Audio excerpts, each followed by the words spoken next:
Brian, do you want to have a question? Yeah, thanks, Elon. Yeah, so obviously, with you guys entering this space with xAI, there's a lot of talk about competition. Do you guys see yourself as competition to something like OpenAI and Google Bard, or do you see yourself as a whole other beast? Yeah, I think we're competition. Yeah. I mean, we're definitely competition. So are you going to be rolling out a lot of products for the general public? Are you going to be mostly concentrating on businesses and the ability for businesses to use your service and data, or how exactly are you setting up the business in that respect? Well, we're trying to make something. I mean, we're just starting out here, so this is kind of really embryonic at this point. So it'll take us a minute to really get something useful.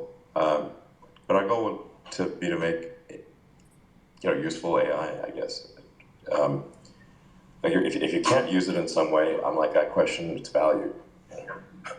So it's we want it to be useful tool for people, and consumers and businesses or whoever. And as one of, as was mentioned earlier, that I think there's some value in having multiple entities. You don't want to have a unipolar world where just one company kind of dominates in AI. I think you want to have some competition. Competition, I think, makes companies honest, and so we're in favor of competition. Quickly, a final question. How do you plan on using Twitter's data for xAI? Well, I think every AI every organization doing AI, large and small, has used Twitter's data for training, basically in all cases illegally.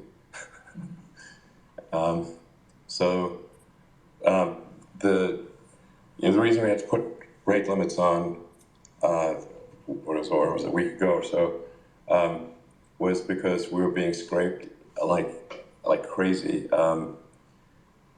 This has happened with Internet Archive as well, where LM companies were scraping Internet Archive so much they brought down the service.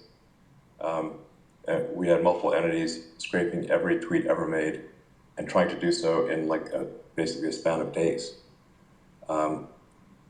This was bringing the system to its knees, so we had to take action. So sorry for the inconvenience of the rate limiting, but it was either that or Twitter doesn't work. So I guess we will use the public tweets, obviously not anything private, for training as well, just like basically everyone else has. We will, So that kind of makes sense. It's certainly a good data set for text training, and arguably, I think also for image and video training as well. At a certain point, you kind of run out of human-created data.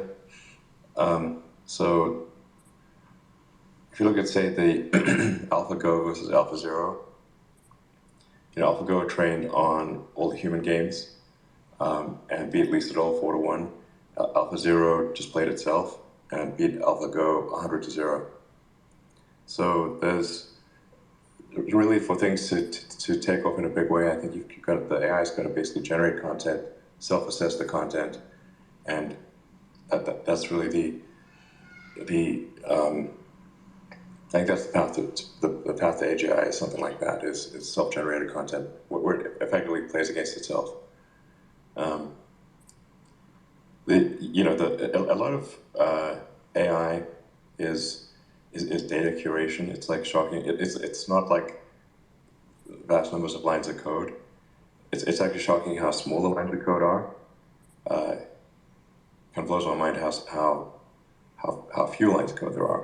But how the data is used, what data is used, the signal to noise of that data, the quality of that data is immensely important.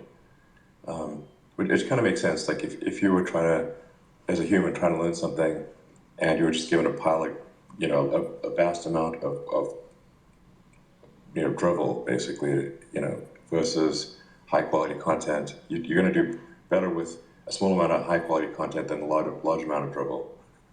It makes sense. Like reading the greatest novels ever written is way better than reading a bunch of sort of crappy novels. So, yeah. Thanks.